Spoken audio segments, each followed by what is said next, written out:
Saya turunkan kata Allah Al-Quran supaya isinya menjadi pedoman berkehidupan. Jadi semua kehidupan kita itu isinya ada dalam Al-Quran. Semua. Ini masih dalam kandungan. Bagaimana dalam kandungan ingin terlahir menjadi pribadi yang baik dan saleh, itu ada Qala Rasulullah sallallahu alaihi wasallam, khairukum man ta'allama al-Qur'ana wa 'allamah. Yang terbaik di antara kalian, kata Nabi. Jadi kalau ada orang jujur, nah ini di antara yang terbaik dari yang jujur itu. Kalau ada orang pintar, nah ini di antara yang terbaik dari yang pintar itu. Kalau ada orang sukses, nah ini yang terbaik dari yang sukses itu. Siapa mereka? Man ta'allamal Qur'an.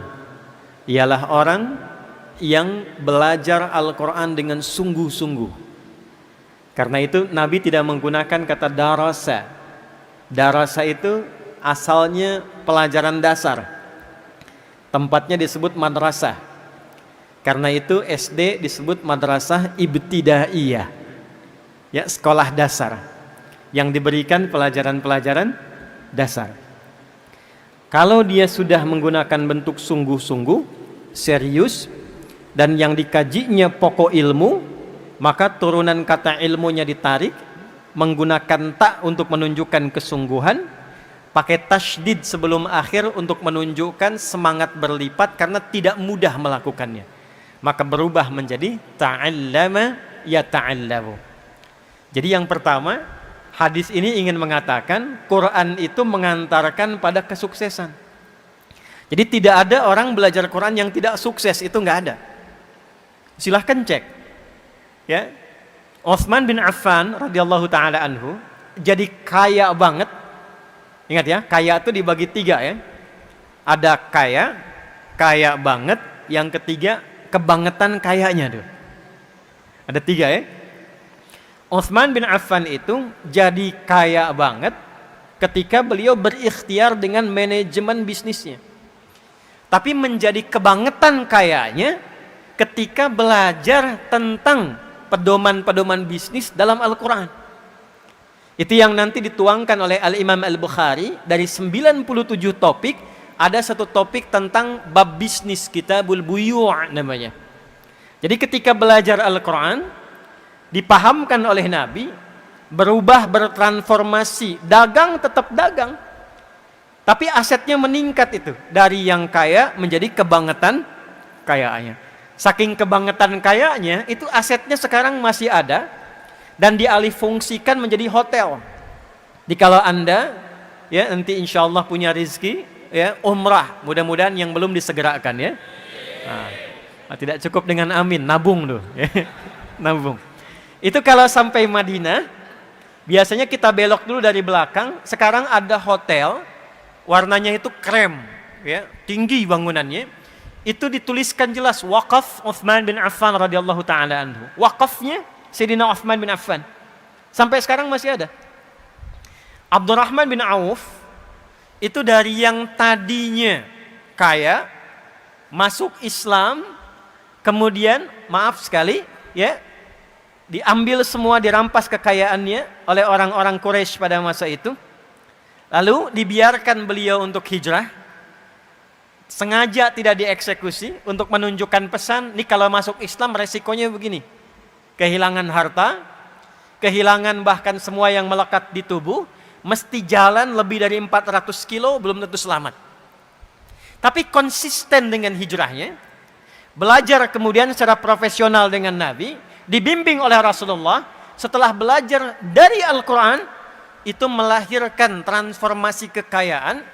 Saya pernah hitung waktu kajian ilmiah untuk mendapatkan honoris causa itu. Jadi diminta membuat tulisan ilmiah, diuji oleh hampir 15 profesor. Yang saya uji itu transformasi sahabat ketika belajar dari isi Al-Quran.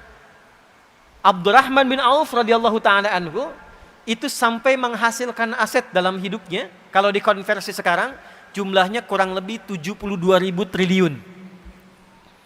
Orang kaya sekarang Jeff Bezos, ada Elon Musk, itu baru kisaran 3.000 sampai 4.000 triliun.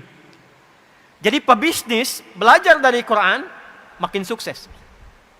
Siapa yang kenal Ali bin Abi Thalib sebelum masuk Islam? Abu Hurairah, Salman Al-Farisi. Tapi setelah belajar dari Al-Quran, ilmunya makin nambah. Antum kalau buka kitab Al-Jawahir, ada tafsir besar. Ya, itu ada 7 jilid besar. Karya Syekh Tantawi Al-Jauhari. Buka jilid terakhir itu ada kuis. Di kuis itu bukan tebak-tebakan biasa. Tapi kuis yang diabadikan dari kisah sejarah, pengalaman nyata, sampai di dalamnya ada hitungan matematika dari Al-Quran yang berhasil diselesaikan oleh sahabat Ali bin Abi Thalib dengan pendekatan Al-Quran. Orang taunya sahabat Ali bin Abi Thalib karamahullahu wajhah itu cuma ahli balaghah, gitu kan? Padahal beliau tuh ahli Quran, ahli tafsir, ahli balaghah, ahli matematika. Suami istri satu kali mengadu kepada beliau, "Ya Amirul Mukminin," kata suaminya, "tolong hukum rajam istri saya." Kenapa? Karena dia berzina. Kamu menyaksikan? Tidak. Ada saksi? Tidak. Tahu dari mana zina? Masa kami nikah, ini hamil baru 6 bulan sudah mau lahiran. 6 bulan sudah lahiran. Ditanya pada istrinya, "Apakah engkau berzina?" "Tidak ya Amirul Mukminin." "Yakin?" "Yakin." "Mau sumpah?" "Iya." Kata Ali bin Abi Thalib radhiyallahu taala anhu, "Shadaqat hiya." Benar istrimu, dia enggak bohong. Tapi kan baru 6 bulan ya Amirul Mukminin. Apa kata Ali bin Abi Thalib? "Alam tasma' qaulallahi ta'ala?" Apakah engkau tidak menyimak firman Allah Subhanahu wa taala? Maka dibacakan Quran surah Al-Ahqaf di ayat ke-15. "Wa wassaynal insana biwalidayhi ihsana" sampai ke kalimat "wa hamluhu wa fisaluhu 30 syahra." Mengandung dan menyapih, 30 bulan. Dan tidakkah engkau menyimak firman Allah di Quran surah Luqman surah 31 ayat 14 dibuka dengan kalimat yang sama. "Wa wassaynal insana biwalidayhi ihsana hamalathu ummuhu wahnan 'ala wahn wa fisaluhu fi 'amain." Kan di surat Luqman menyapih, memberikan ASI sampai disapih, amain, 2 tahun. Bukankah 2 tahun itu 24 bulan? Di surah Al-Ahqaf ayat 15, mengandung dan menyapih itu 30 bulan. Kalau 30 bulan kurangi 24 bulan berapa? 6 bulan ya Amirul Mukminin. Itulah yang dimaksud kelahiran prematur, kata Ali bin Abi Thalib. Jadi ngaji Quran itu bikin pintar. Nggak ada orang yang ngaji Quran yang nggak pintar, tuh nggak ada. Riset terbaru di London. Tahu London? Tuh lampu merah sonoan dikit tuh. Riset terbaru di London, itu dokter yang temukan. Menyimpulkan orang yang ahli Quran, belajar Qurannya benar, apalagi hafal Quran dengan benar, itu kecerdasannya meningkat 3 kali lipat dibanding orang biasa. Risetnya sederhana. Karena Quran itu ada 52.000 kosakata, orang yang terus-terusan melatih memorinya dengan mengulang-ulang 52.000 kosakata, maka akan memudahkan dirinya untuk memahami apapun yang ia ingin pelajari. Riset membuktikan kalau ingin menguasai bahasa, hafalkan 3.000 aja kosakatanya. Anda ingin bahasa Inggris dikuasai, hafalkan 3.000 kosakata, itu sudah bisa berbicara dengan lancar. 3.000, ini 52.000. Melompat 3 kali lipat dari orang biasa. Tapi tidak semua yang belajar Quran jadi pintar. Tidak semua. Rumusnya apa? Man ta'allama. Kalimat ta'allama itu taknya menunjukkan kesungguhan, tasydidnya seakar dengan kata syiddah, tidak mudah. Ya, tidak mudah. Maka dengan kata itu butuh motivasi 2 kali lipat, double. Jadi orang yang semangat, yang sungguh-sungguh, yang serius belajar Qur'annya, itu akan merubah pribadinya menjadi orang sukses dan mudah meraih apapun yang dia inginkan. Semua level. Wa'allama. Kemudian ia praktekkan Qur'annya itu. Jadi ngaji Qur'an itu bukan begini. Ya, walaupun ini tidak salah. Anda baca Al-Fatihah, baca Al-Baqarah, baca Ali Imran sampai An-Nas. Bagus. Dapat pahala. Satu hurufnya berapa? Tahu dari mana?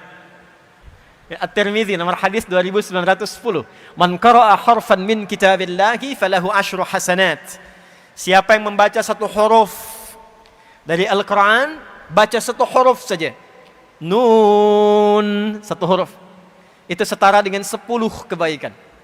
10 itu bukan begini menghitungnya. 1, 2, 3, itu sedikit. Ya, saya ilustrasikan di hadis Muslim, orang yang masuk masjid dengan niat ibadah. Belum ngapa-ngapain, pengen ibadah, pengen i'tikaf, pengen ikut pengajian, pengen salat, pengen baca Al-Quran, baru masuk, belum dikerjakan, sudah mendapatkan 25 kebaikan. Jarak satu keduanya 500 tahun, dua ketiganya 500 tahun, tiga keempatnya 500 tahun. Jadi kalau kita baca Al-Quran, satu huruf dapat 10, itu satu keduanya ilustrasinya 500 tahun kebaikan kita dapatkan. Nah ukuran itu nanti diperlihatkannya saat akan wafat. Ya, di akhirat baru dikumpulkan, itu yang kita sebut dengan pahala namanya. Ajrun. Ajrun itu ukurannya 1 ke 2, 2 ke 3, 3 ke 4, 500 tahun kebaikan. Jadi kalau ada orang sehari nggak ngaji, itu rugi.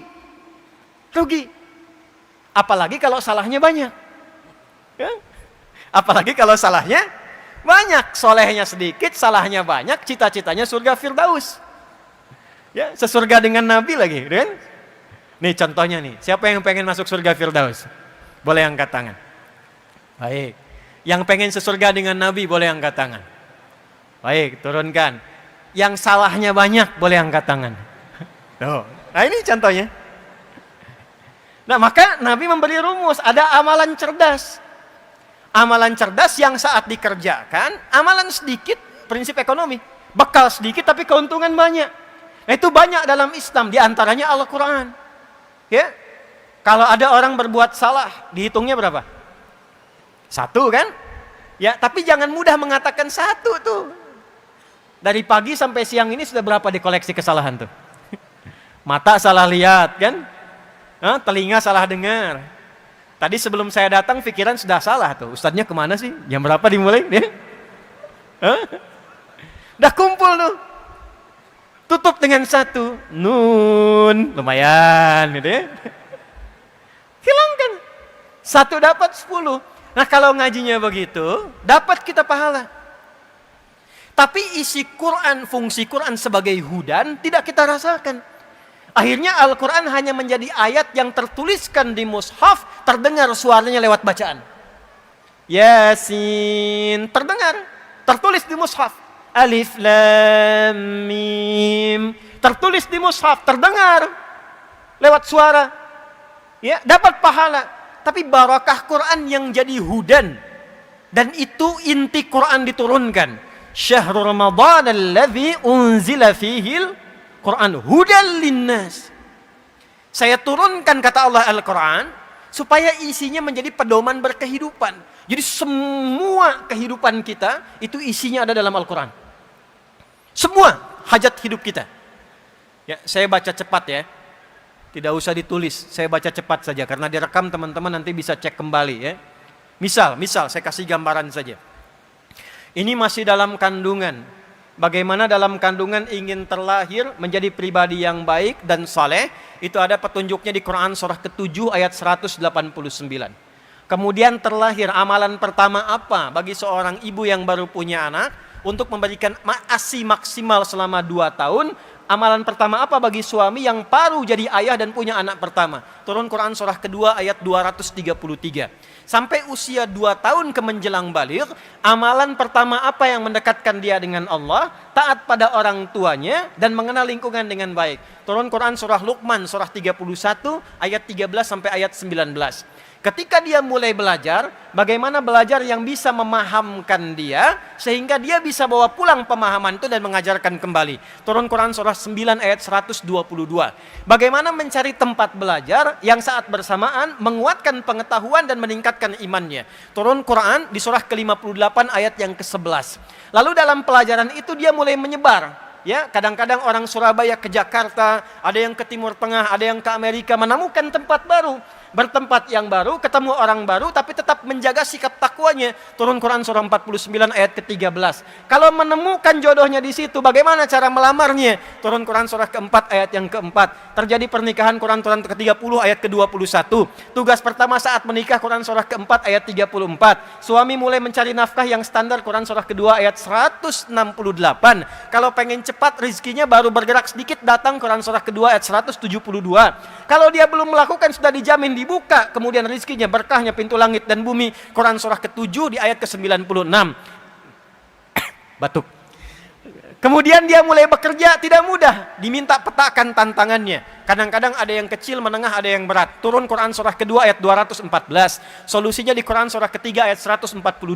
Detilnya di Quran surah kedua Al-Baqarah dari ayat 155 sampai 157. Kadang-kadang ada orang ingin menyingkirkan, orang ingin menyungkurkan. Bagaimana membuka usaha tapi tanpa nyogok, tanpa suap. Kalau ada solusi dibimbing Allah, kalau ada yang jahil ditolong. Turun amalan Quran surah 17 ayat 79 sampai dengan 80. Istri merawat anak di rumah, jangan dikira mudah. Kadang-kadang dia menolak, kadang berkata, turun bimbingan Quran surah 17 ayat 23 sampai dengan ayat 27. Sampai usia 40 tahun, sukses, bagus, anak ada, orang tua masih ada. Jangan disimpulkan itu hasil kesuksesan Anda. Boleh jadi ibunya yang menangis di keheningan malam, bapaknya yang serabutan bekerja, minta sama Allah supaya anaknya lebih hebat dibandingkan kedua orang tuanya. Ketika Anda mendapatkan kesuksesan itu, sertakan orang tua di dalamnya, sekalipun dalam doa. Maka turun Quran surah ke-46 di ayat ke-15. Anda terus bergerak lagi, harta makin banyak, bagaimana menjaga dan meningkatkannya? Turun skema dengan zakat. Quran surah ke-9 ayat 103 sampai dengan 109. Dikeluarkan di 8 golongan Quran surah 9 di ayat ke-60. Orang tua enggak dizakati, orang tua diinfaki, tapi bukan cuma orang tua, ada 5 golongan. Spesifik Quran surah kedua ayat 215. Yang umum Quran surah kedua ayat 261 sampai dengan ayat 264. Naik lagi sampai sepuh, sampai kemudian berada dalam kondisi seperti kecil kembali, seperti bayi kembali, muncul masa pikunnya. Petunjuknya Quran surah 22 ayat yang kelima. Sampai kemudian menjelang sakaratul mautnya. Bagaimana sakaratul maut yang indah ketika nafas, kemudian kedatangan maut. Quran surah ketiga ayat 185. Diutus malaikat membawa maut. Quran surah ke-32 ayat 11. Maka menghadapi itu, hadapi yang tenang, dipanggil dalam keadaan tenang, mendapatkan ridha Allah dalam keadaan tenang. Rumusnya Quran surah 89 ayat 27 sampai dengan ayat ke-30. Maka dia menyiapkan kurikulum sampai alam kuburnya. Disiapkan saat hidupnya bagaimana alam kubur itu bisa nikmat. Bukan cuma dunianya, rumahnya megah, mobilnya mewah, tapi alam kubur nggak disiapkan. Maka turun kurikulum alam kubur. Quran surah kedua ayat 153, 154. Quran detilnya Quran surah ketiga dari ayat ke-169 sampai dengan ayat ke-171. Lalu disiapkan sampai kiamat turun satu surah ke-75. Kemudian disiapkan surganya. Dari sekarang kita siapkan. Dari 8 pintu surga petakan. Yang pengen surga Firdaus Quran surah ke-23 ayat 1 sampai dengan 9. Yang di taman surga Quran surah 51 ayat 15 sampai 23. Yang surga biasa, yang penting masuk surga deh. Yang penting masuk surga. Quran surah kedua ayat ke-25. Yang nggak masuk ke surga tapi terancam neraka. Maaf, seringan-ringannya itu membakar semua tubuh sampai sekulit-kulitnya. Satu harinya sama dengan 1000 tahun. Satu detiknya sama dengan 48 hari. Quran surah keempat ayat 56. Yang paling dahsyat itu adalah neraka jahanam. Hati-hati, pelajari perilakunya, jangan sampai masuk ke situ. Siapa kualifikasinya? Turun Quran surah keempat ayat 140. Yang belum ke surga tapi tidak ke neraka, di tengah-tengah, 50-50, soleh 50%, salah 50%. Maka ditempatkan di tempat yang tinggi, bisa mengamati surga, takut mendengar jeritan orang neraka. Tempat tinggi yang bisa mengamati sekitarannya disebut dengan A'raf. Maka turun Quran surah ke-7 Al-A'raf dari ayat 46 sampai dengan ayat 49-nya. Ada semua? Apa yang enggak ada? Makanya zaman Nabi dari pelaku kriminal, itu kriminal betul tuh. Ya. Sifatnya disebut jahlun, orangnya disebut jahilun. Sifat ketemu orang disebut jahiliyah. Jadi mereka itu perfeksionis dalam perbuatan kriminal. Kalau ada zina, zina yang paling perfect itu zinanya jahiliyah. Kalau ada pembegal, pembegal yang paling komplit jahiliyah. Sekampung begal semua. Sekampung. Ghifari itu kampung begal. Jadi kalau ada yang namanya Al-Ghifari, itu keturunan kampung begal. Tapi nanti jadi ilmu sanad, ada sanadnya. Ya, itu Jundub bin Junada, pimpinan begal, masuk Islam, belajar Quran, jadi dai. Preman pensiun tuh itu tuh hadisnya tuh. Itu jadi Dai balik ke kampungnya Ghifar, dakwah di kampung, masuk Islam sekampung. Madinah heboh, dak dikduk datang, sekampung begal masuk Islam. Cuman karena satu orang yang kenal Quran, Jundub bin Junada. Untuk mengabadikan peristiwa itu, disamarkan namanya Jundub bin Junada, diambil kunyahnya Abu Dzar, diviralkan nama tempatnya Ghifar. Rumusnya tambah al di depannya, i di ujungnya. Kita punya ahli hadis dari Padang, Musnid Dunya, Syekh Yasin Al-Padangi, Syekh Nawawi Al-Bantani, Syekh Mahfud At-Termasi. Ya, ini Ustaz Saleh Durhem, Kiai Saleh Durhem dari Surabaya. Ya, Kiai Saleh Durhem Al-Surabayai, Al-Maduri. Ya, ini Al-Ghifari. Jadi beliau ingin mengatakan begini, saya dulu pemimpin begal, saya dulu kriminal, tapi Quran merubah saya sekarang jadi orang baik. Merubah saya jadi orang baik. Jadi sekalipun belum sukses, ahli Quran itu pasti baik. Jadi kalau ada orang ngaji Quran nggak baik, itu pasti ada yang salah dengan cara ngajinya. Bukan Qurannya yang salah. Kalau peci nggak masuk ke kepala, jangan potong kepalanya. Pecinya perbaiki. Karena standar pertama sebelum sukses, baik dulu. Allah tuh tidak menginginkan ada orang sukses, tapi kesuksesannya tidak diisi dengan kebaikan. Orang sukses yang tidak baik pasti merusak. Sapi, makanannya rumput. Pengusaha yang pintar, sukses tapi tidak baik, itu makannya bisa aspal. Aspal yang seharusnya 15 cm, 5 cm itu. Ya? Jadi sapi masih bisa makan rumput. Tapi orang sukses, pintar, nggak baik, makanannya bisa aspal. Karena itu kata Allah, orang belajar Quran sebelum diberikan kesuksesan, diberikan dulu kebaikan, sehingga dengan baik itu dia bisa mengatur semua kesuksesan yang Allah titipkan kepadanya. Itu yang dimaksud Quran surah ke-35 Fatir di ayat yang ke-32. Thumma awrathna al-kitaba alladhina istafayna min ibadina faminhum zalimun li nafsihi wa minhum muqtasid wa minhum sabiqun bil khairati biiznillah. Dzalika huwal fadlul kabir. Yang ingin saya katakan teman-teman sekalian, karena ini dibuka dengan wafa, tempatnya di Masjid Al-Akbar, masjid yang terbesar, ya, kita berharap mudah-mudahan penyelenggaranya ahli Quran, yang datang dengan juga ahli Quran, dan kita ingin mendapatkan barakah Al-Quran. Mudah-mudahan kita dimasukkan pada golongan yang disebutkan Nabi Muhammad sallallahu alaihi wasallam tadi sebagai ahli Quran yang baik. Ini mukaddimahnya.